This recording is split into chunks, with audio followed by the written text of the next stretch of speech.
Well, for decades now, we've focused our transportation planning and investment around building more lanes, building more roads, new signals to accommodate more and more traffic. And in fact, a lot of states, like California, have said, when measuring the environmental impact of a project, we need to think about congestion, and therefore the way to address congestion is to increase the road capacity. Well, we know where that led us. It led us to a lot of roads and a lot of congestion. And we never were able to build enough roads with the money we had to reduce congestion significantly. So there was also an insight that this system wasn't working. So California made a big step in completely reversing the approach and saying the impact from a project, whether it's a shopping center or a road itself, should be measured in terms of the additional driving, not in the congestion. Yes, congestion driving, the same thing, but what we need to do to mitigate, to reduce the impact from the additional driving is to drive less, not build more roads. So that is a fundamental kind of radical rethinking about what are the impacts, transportation impacts of the projects, and how do we address them.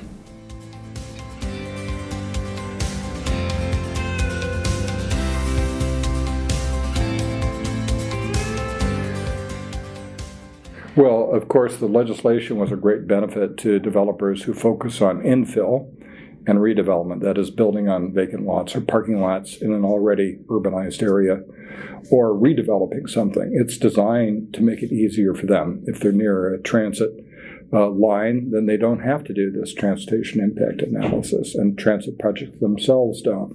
So that's an advantage. In fact, we had an estimate from our partner agency in Los Angeles that a very large share of all the future residential development actually be much easier under this legislation.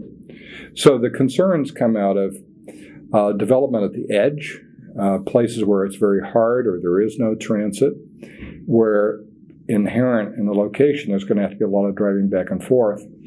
And so if there's a need to offset that driving, how is that even possible economically?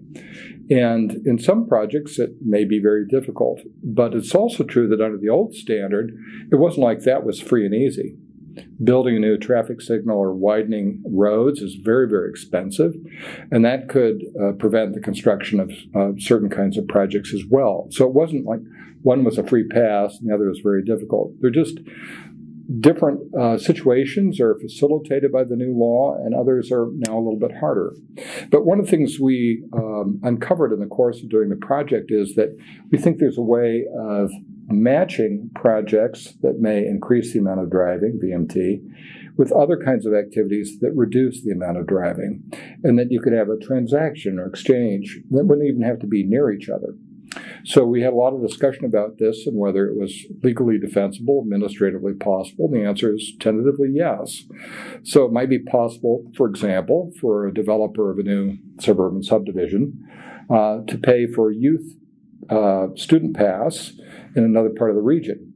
And based on solid evidence that pass is going to reduce the amount of driving, offset the additional driving. So we think there's some flexibility possible that ought to provide some comfort to some developers. I think the other thing that's more common is just it was a known, albeit complicated system, and now it's new. And so you have to learn something. It's very hard to know what the implications might be for your project. And developers don't like uncertainty. You can't go to the bank saying, well, we might be able to do the project. So that's a kind of natural reaction. I understand why they would have those concerns.